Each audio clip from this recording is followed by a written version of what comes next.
আসসালামু আলাইকুম ওয়া রাহমাতুল্লাহ। বাংলাদেশের রাজনৈতিক অঙ্গনে নতুন একটা অনেকগুলো দলই তৈরি হচ্ছে। পত্র-পত্রিকা খবরের মারফতে জানতে পারলাম যে গত মানে জুলাই থেকে এই পর্যন্ত ১৫-২০ টার মতো দল নাকি নতুন করে তৈরি হয়েছে। অনেকগুলা দল তৈরি হওয়ার প্রক্রিয়ার মধ্য দিয়ে আছে। আমরা দেখতে পাচ্ছি বাংলাদেশে নতুন করে ক্ষমতার বন্দোবস্ত হচ্ছে। দলের কোনো অভাব হবে না। বিরোধী দল, এত দলীয় জোট, তত দলীয় জোট অনেক কিছুই হবে সামনে, না? সবই হচ্ছে ক্ষমতার কামড়াকামড়ি, কিন্তু যোগ্যতা কয়জনের আছে বা যোগ্য লোক কয়জন আছে কোন একটা দলে, সেটা আমরা হয়তো বা সময় দেখতে পাবো। সো গত কয়দিন ধরে একটা জিনিস আমরা দেখতে পেয়েছি, একটা জিনিস সামনে চলে আসছে কুয়েটের কাহিনী ধরে। সেখানে আমরা দেখেছি ছাত্র দল এবং বৈষম্য বিরোধীদের মধ্যে একটা আক্রমণ প্রতি আক্রমণ হতে, এবং সেটা নিয়ে বাংলাদেশের রাজনৈতিক অঙ্গন নতুন করে একটু উত্তপ্ত হতে।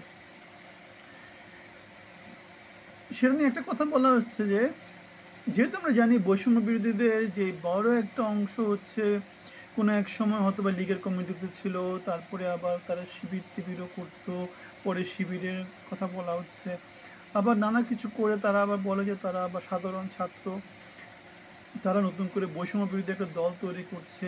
এটা রাজনৈতিক শক্তি না, ছাত্রদের অরাজনৈতিক সংগঠন। মানে ছাত্র রাজনীতি বন্ধ করার একটা চেষ্টা তো ওদের মধ্যে ছিল, ওদের কথাবার্তায় আমরা দেখেছিলাম যে জুলাই আন্দোলনে যেটা ছিল সেখানে ওই জিনিসটা ছিল।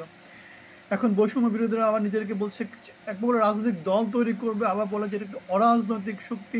ওরা আসলে জানে না যে গোলাপানি কোন দিকে কীভাবে মাছ শিকার করবে। সব কিছু চলতেছে। রাজনীতি জিনিসটা খুবই কঠিন, না? কেউ কাউকে ছাড় দিবে না।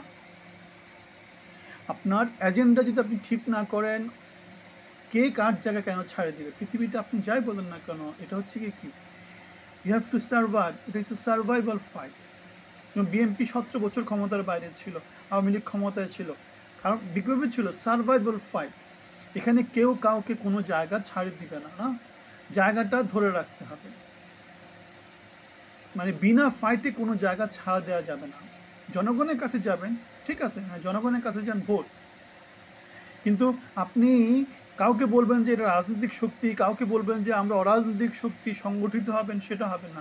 আবার আপনি নির্বাচনে যাবেন, এভাবে হবে না। মানে আলটিমেটলি মুনাফিকি চরিত্র বা ডাবল স্ট্যান্ডার্ড নিয়ে রাজনীতি করা যাবে না। রাজনীতি করতে হলে you have to be honest.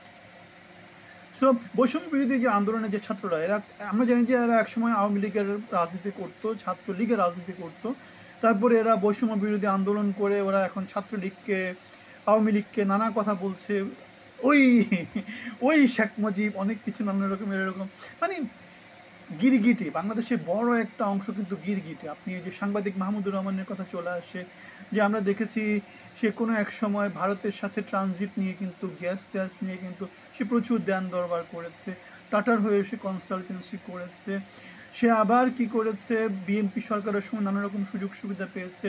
জ্বালানি উপদেষ্টা ছিল, বিনিয়োগ বোর্ডের সভাপতি ছিল, ঢাকা স্টক এক্সচেঞ্জে সম্ভবত বাংলাদেশ মানে সিকিউরিটি এক্সচেঞ্জ সম্ভবত চেয়ারম্যান ছিল। মানে অনেক বড় বড় পজিশনে এসেছিল। সে আবার বেক্সিমপুর কি ছিল, সিইও ছিল, বা শাইনপুকুরের এমডি ছিল। এরকম বড় বড় পজিশন সে ভাগিয়ে নিয়েছে। কিভাবে ভাগিয়ে নিয়েছে আমরা সেটা জানি, পলিটিক্যাল গিরগিটি কালার এগুলা দিয়ে। অন্য কোনো কিছু তো না। অন্য কি? অন্য কি? যোগ্যতা কি আমাদের কম আছে? বুয়েট, আমি কি বুয়েট না? আইবিএ, আমি কি আইবিএ না? কি? কোন দিক থেকে? কিভাবে?